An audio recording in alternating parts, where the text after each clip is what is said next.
While the Lakers spent free agency playing checkers, Kawhi Leonard was playing 4D chess. Leonard never wanted to wear purple and gold, despite aching for a return to LA. He was never crazy about the Lakers growing up and never showed signs of being drawn to them as a player. He also didn't want to team up with LeBron James and hated the idea of joining a super team. But he took a meeting with the Lakers anyway and remained in constant communication. This is postgame. Jeanie Buss and co were soon convinced that they had him locked up. They knew they had the appeal of two superstar teammates already on their roster, while the Clippers had none. And their continued confidence suggested Kawhi never gave them a reason to feel any other way. Leonard deciding to meet with Magic Johnson during the summer only confirmed the Lakers' belief that he was theirs. But there were whispers that Kawhi only ever wanted to discuss the business side of playing in LA. So while the Lakers were convincing themselves they had Leonard and the title in the bag, they were actually being undercut by their little brother across the Staples Center corridor.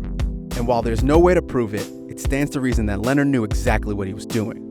Dragging this whole thing out not only gave the Clippers more time to trade for George, it meant the Lakers ran out of time to sign a third star. And the longer they waited for Leonard, the more guys they missed out in the fastest moving free agency we've seen in years. But here's where things get really juicy. Kawhi's people even contacted the Lakers 2 hours before making the Clippers announcement, asking them to hold off on making the Anthony Davis trade official. And it wasn't just the Lakers that Leonard destroyed. By driving Paul George's getaway car out of OKC, he set fire to the Thunder's championship aspirations while effectively forcing Russell Westbrook to leave the only team he's ever known. Kawhi even vaporized the Raptors' chances of defending their title or even contending at all. He ended the Warriors dynasty and even indirectly ended Kevin Durant. Leonard was the reason the Raptors were up 3-1 in the finals, which pushed Durant to return before he was ready and caused him to suffer the worst injury in basketball.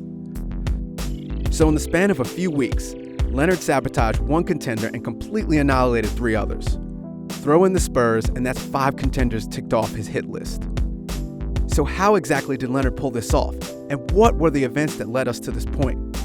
Well, the Clippers have known for a long time that Leonard wanted to join them, according to a source within the organization. The source told Basketball Forever earlier in the year that Leonard was a lock to join the team. I had a conversation with someone at the Clippers. They said KD and Kawhi are going to be Clippers next season. At the time, the Clippers had indications from both Leonard and Kevin Durant that they would sign on the dotted line. Then Durant ruptured his Achilles. And with KD suddenly unable to fulfill Leonard's desire of playing alongside another star next season, the deal was off. Leonard later reached out to George and urged him to ditch Oklahoma City for LA. George didn't need much convincing. His desire to play in LA clearly outweighed any loyalty he felt towards Westbrook.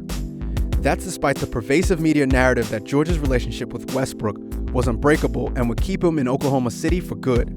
PG had been hoping to return to LA for years, but like Leonard, he didn't want to join forces with LeBron. However, the second he offered the chance to leave Westbrook and move to LA's other team, he jumped at it immediately.